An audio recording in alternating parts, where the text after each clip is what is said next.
Hello friends, नमस्कार। मैं शिवालाल कुमार बिली world study में फिर से आपका स्वागत करता हूं। हम पढ़ रहे हैं वर्ब। तो वर्ब दो तरह के होते हैं, फाइनाइट और नॉन फाइनाइट। तो फाइनाइट में हमने पहले स्टडी कर ली और अब हम पढ़ रहे हैं नॉन फाइनाइट। नॉन फाइनाइट भी तीन प्रकार का होता है। एक तो होता है जेरेंड, पार्टिसिपल और इन्फिनेटिव। तो जेरेंड का हमने अध्ययन कर लिया लगभग। जेरेंड का मतलब इसमें आने वाला वर्ब जो आईएनजी फॉर्म में आता है और ये नाउन का रूप ले लेता है। आईएनजी फॉर्म वाला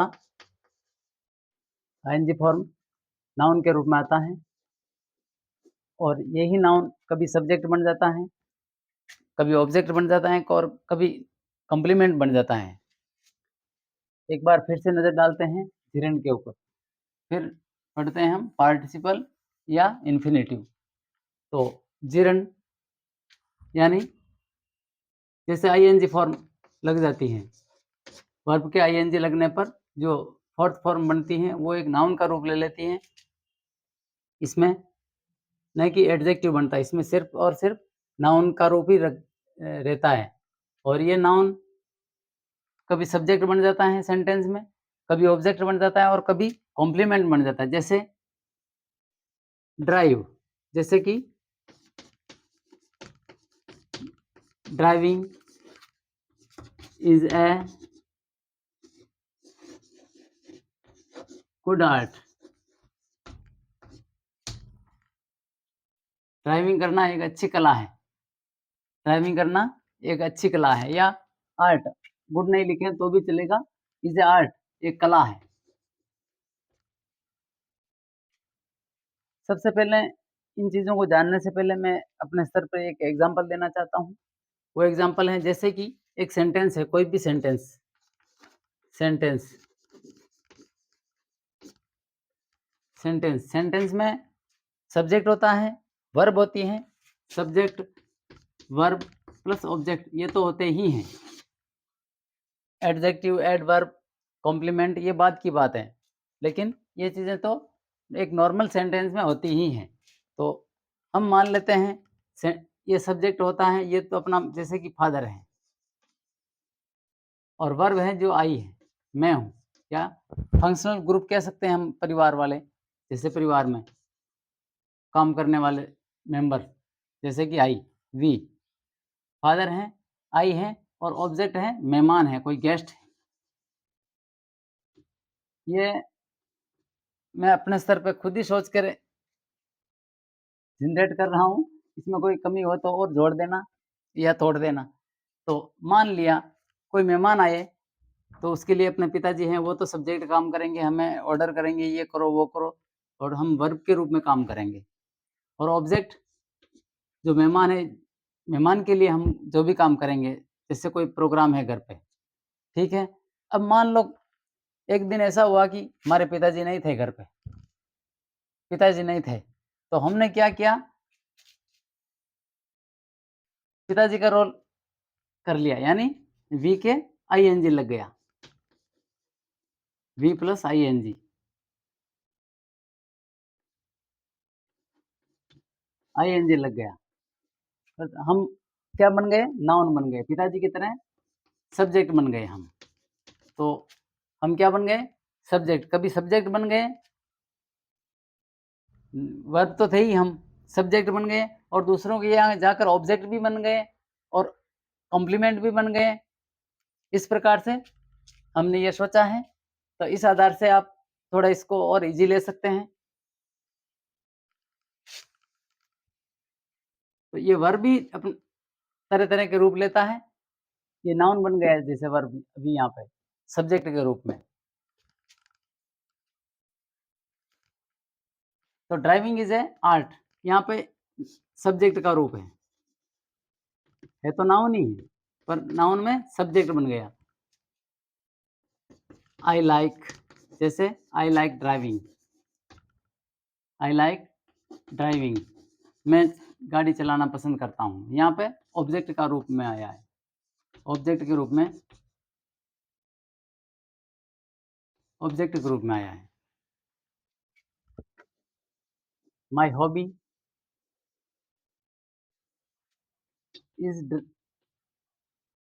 is driving, my hobby is driving, यहाँ पे कॉम्प्लीमेंट के रूप में आया है, यहाँ पे कॉम्प्लीमेंट के रूप में आया। माई हॉबी इज ड्राइविंग और आई लाइक ड्राइविंग यहाँ ऑब्जेक्ट के रूप में, और ड्राइविंग इज ए आर्ट, गाड़ी चलाना एक कला है, यहाँ सब्जेक्ट के रूप में। ये तीनों ही है, नाउन ही है। ये जो ड्राइविंग, ड्राइविंग ये सब्जेक्ट, ऑब्जेक्ट, कॉम्प्लीमेंट सब ही नाउन का रूप ही है। तो चलते हैं अब इन्फिनेटिव, फाइनाइट नॉन फाइनाइट के अंदर ही चल रहे हैं हम। इन्फिनेटिव्स,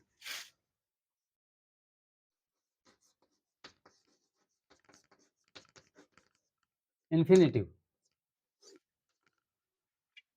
इन्फिनेटिव भी दो प्रकार के होते हैं, एक तो फुल इन्फिनेटिव,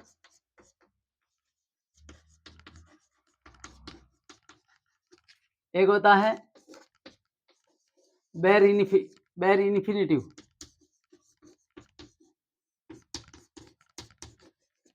बेर इन्फिनेटिव, फुल इन्फिनेटिव जिसमें टू लगता है, जिस वर्ब के पहले टू लगाया जाता है उसे हम फुल इन्फिनेटिव कहते हैं। ये वही काम करता है जो जेरेंड के अंदर काम होता है, वही फुल इन्फिनेटिव टू वाला इन्फिनेटिव करता है। जैसे कभी टू ड्राइव, जैसे कि to drive is a art, गाड़ी चलाना एक, ड्राइविंग करना एक कला है। तो यहाँ पे सब्जेक्ट का रूप हो गया।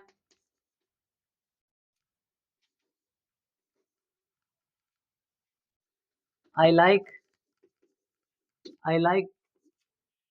To drive, I like to drive, यहाँ पे ऑब्जेक्ट का रूप हो गया।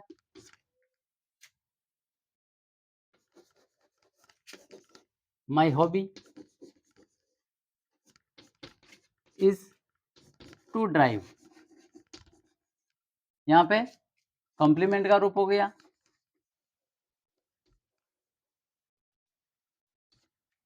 यहाँ पे कॉम्प्लीमेंट का रूप हो गया, कहने का मतलब यहाँ ऑब्जेक्ट का रूप, ये टू ड्राइव का, यहाँ पे कॉम्प्लीमेंट का, ये टोटल नाउन के रूप में आया है। नाउन के रूप में एक एडवर्ब के रूप में भी आता है। कहने का मतलब इन्फिनेटिव लगभग 90% नाउन के रूप में आता है, बाकी 10% एडवर्ब और एडजेक्टिव के रूप में आता है। तो एक एडजेक्टिव का सेंटेंस भी बना देते हैं, जैसे I bought a pen to right,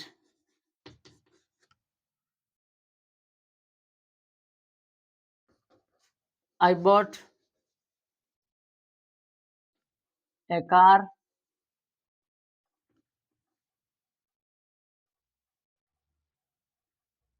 to drive।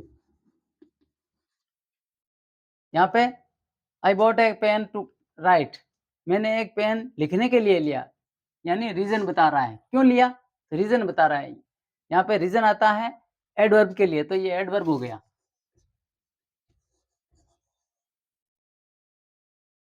और I bought a car, मैंने एक कार खरीदी, टू ड्राइव, चलाने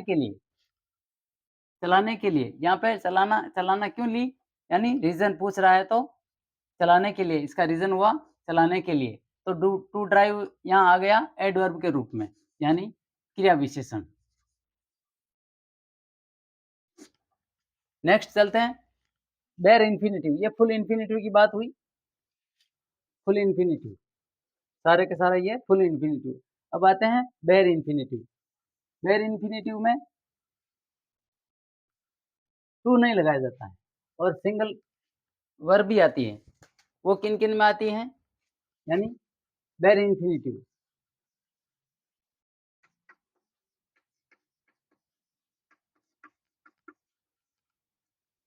बेर इन्फिनेटिव, कुछ वर्ड्स ऐसे हैं जिनमें बेर इन्फिनेटिव आता है। एक तो positive,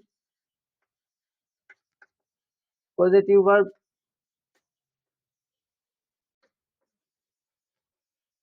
modal verb,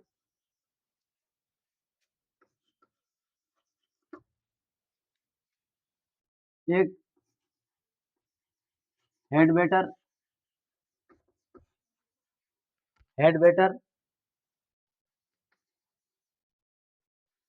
would rather, than, but, yet, लगभग इनमें ये जो सेंटेंस में ये आ जाते हैं तो बेयर इन्फिनिटिव लगाया जाता है, उसके लिए टू का प्रयोग नहीं किया जाता है। जैसे तो ये हुए positive verb, modal verb, had better, would rather, than, but, yet, let. अगर ऐसे वर्ड्स किसी सेंटेंस में आ जाते हैं तो वहाँ पे बेयर इन्फिनिटिव का यूज़ किया जाता है। बेयर इन्फिनिटिव मतलब नॉन फाइनाइट वर्ब के अंदर आते हैं, ये अनचेंजेबल होते हैं, इनको चेंज नहीं किया जा सकता है और इनका दूसरी तरफ से कोई यूज़ नहीं है, सिर्फ ये इनकी स्थिति ही बताते हैं, न कि ये नाउन, प्रोनाउन, एडजेक्टिव, एडवर्ब बनते हैं, ये वर्ब ही रहते हैं। लेकिन अगर ये वर्ड आ जाते हैं तो इनकी बिना टू वाली फॉर्म आती है।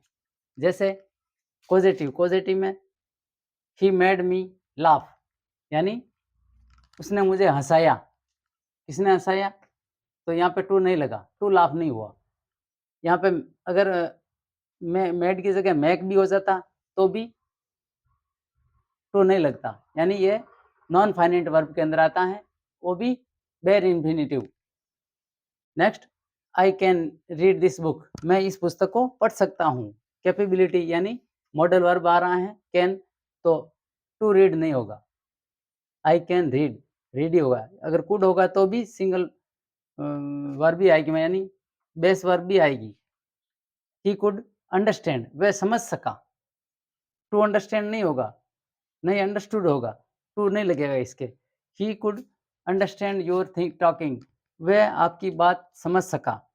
दे would rather be silent than speak, वे प्राय बोलने के बजाय चुप रहना पसंद करते हैं। तो वुड रादर के बाद भी फर्स्ट फॉर्म आ गई बी की, साइलेंट रहना ज़्यादा पसंद करते हैं, यानी बोलने के बजाय ज़्यादा पसंद करते हैं। तो टू बी नहीं आया यहाँ पे, बी। ही डिड नथिंग, उसने कुछ नहीं किया, बट प्ले, लेकिन खेलने के बजाय कुछ नहीं किया। यस्टरडे, उसने कल खेलने के बजाय कुछ काम नहीं किया, सिर्फ खेला। लेट हिम गो, उसे जाने दो, यानी imperative sentence. Let him go, उसे जाने दो, लेट वाला सेंटेंस है तो उसमें भी टू गो नहीं आएगा। He had better go, he had better go now, उसके लिए अच्छा होगा कि वह यहाँ से चला जाए। He had better go now, वह अब यहाँ से चला जाए, उसके लिए अच्छा होगा कि वह यहाँ से चला जाए, तो ये टू गो नहीं आया। इसी तरह I would rather visit Bombay than Delhi, मैं प्राय दिल्ली के बजाय बॉम्बे की यात्रा करना ज़्यादा पसंद करता हूँ, यानी दिल्ली के बजाय बॉम्बे को ज़्यादा पसंद करता हूँ। आई would rather visit Bombay, visit यानी टू विजिट नहीं आया, यहाँ पर वर्ब की first form he I. I would rather visit, मैं प्राय ज़्यादा पसंद करता हूँ बॉम्बे, बॉम्बे की विजिट करना, देन दिल्ली, दिल्ली के बजाय। तो हम समझ गए होंगे कि लाफ टू लाफ नहीं, रीड टू रीड नहीं, अंडरस्टैंड टू अंडरस्टैंड नहीं, ये सिंगल वर्ब भी आ रही हैं सब। बट के बाद प्ले, हेड बेटर के बाद वर्ब वे गो, विजिट और गो, लेट हिम गो। इस प्रकार से जो अगर ये वर्ड आ जाते हैं positive verb, modal verb, had better, would rather, than, but, yet, let, तो ऐसे सेंटेंसेस में बेयर इन्फिनिटिव का यूज़ किया जाता है। अगर आपको वीडियो अच्छा लगा तो लाइक, शेयर एंड सब्सक्राइब करें। मिलते हैं नेक्स्ट टॉपिक के साथ। धन्यवाद, नमस्कार।